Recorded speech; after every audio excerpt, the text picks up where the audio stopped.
In this video, I'm going to show you how to use a rifle stand and scope leveling kit to mount a scope so that it's actually in line with the barrel and your windage and elevation adjustments are accurate without having to spend a bunch of money on expensive equipment such as a rifle stand or high-end laser sights and everything else. I did some price shopping online because I'm tired of paying other people money to mount optics for me. Most of my guns use these one-piece sets, so you don't need the alignment tools and such, but you still do need to level them if you want your adjustments to be accurate. Looking online, most of the adjustable stands were $80 up to $700 and take up about 3 feet of room. If you're in an apartment or don't have a lot of extra space, that big piece of equipment that you're not going to use very often is kind of annoying to have. So I designed a mag stand with 4 bolts and lock nuts in the bottom of it that locks into an AR-15 magazine well, and the bolts are for the purpose of leveling this side to side if you have an uneven table like I do. These screw jacks go under the barrel and under the buffer tube or stock, depending on what platform you're trying to work with, but they're adjustable. If you print these, you will more than likely have to use a tap on the female threaded side. The screw portion I didn't have any problem with. I bought a tap and die set from Amazon for like 12 bucks. And I only had 1 bolt that actually needed ran through the die. You can get a pack of these bullseye levels online for about $7 for a 3-pack.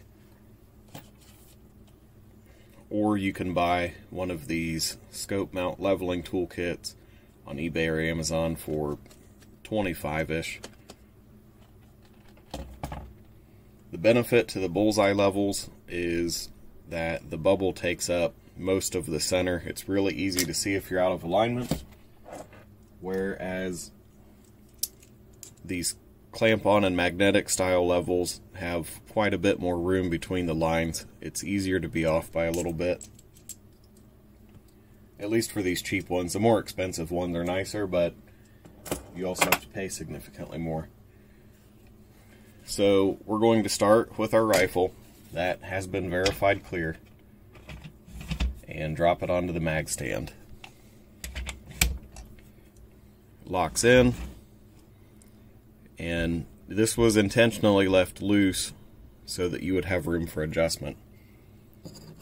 We'll slide a stand under the stock, and we'll slide a stand under the handguard. We'll take a bullseye level and drop on the receiver and on the handguard. Now,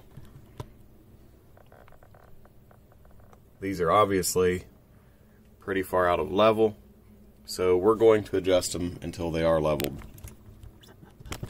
If you are using one of these style scope mounting kits, this one goes up on the barrel. In this particular model, you don't have to have leveled with the tightening screws. It has an adjustment up here on the front so that you can clamp it on and fine tune it. It will have to be reasonably close for the amount of adjustment that it has. Alright, now I'll go ahead and start leveling these screws out. First, we have to loosen up our lock nuts.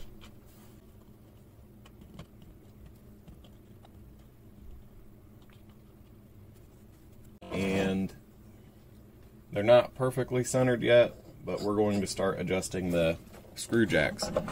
Now, an easy way to do this is to hold the top up and just twist the bottom until it touches.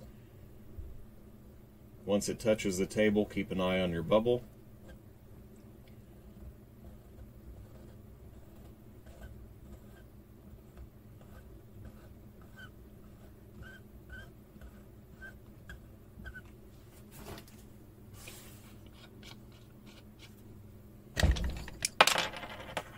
Helps if you actually get it under there all the way.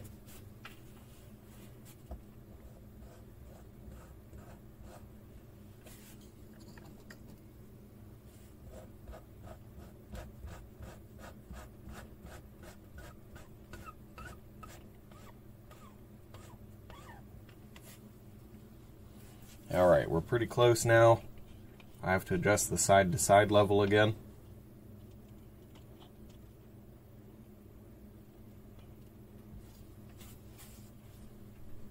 And we're more worried about the receiver than the handguard level. The level on the handguard is more of a reference point to make sure you haven't bumped everything out of alignment. So I have it dialed in pretty close. We'll turn our lock nuts down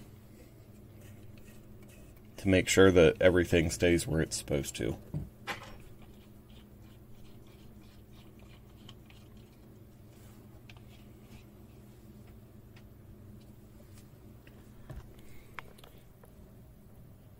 We have our bullseye level in the middle. The one on the front is not quite centered as well, but again, the scope is going to mount to the top of the receiver, not the handguard, so that's what our concern is going to be. If you are using one of these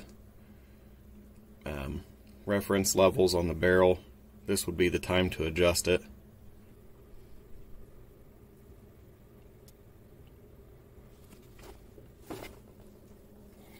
Alright, we have a reference level set, bullseye level set, and now we're ready to put the scope mount on. So we're going to pull that bubble level off, and I've already figured out where my eye relief needs to be.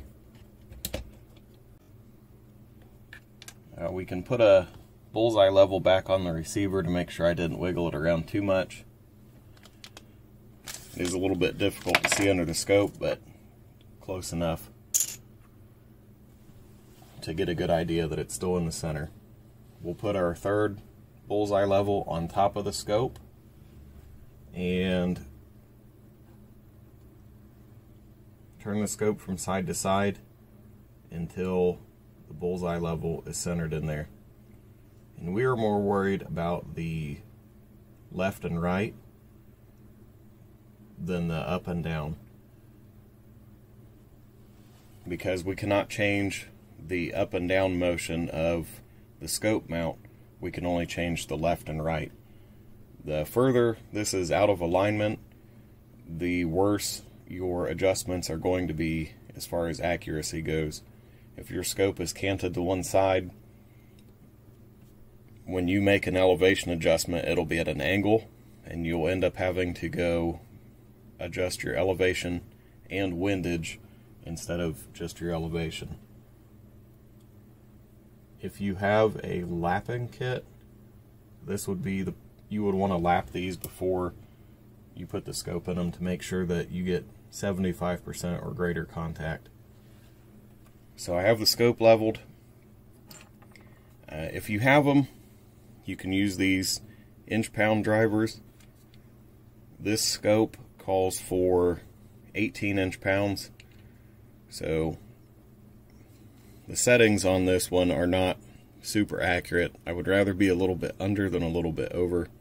So I have the red line set to just a hair over 15.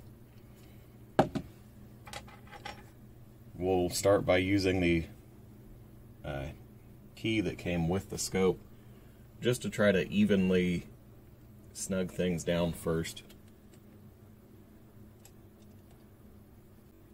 Alright, everything's snugged. We'll go ahead and torque it.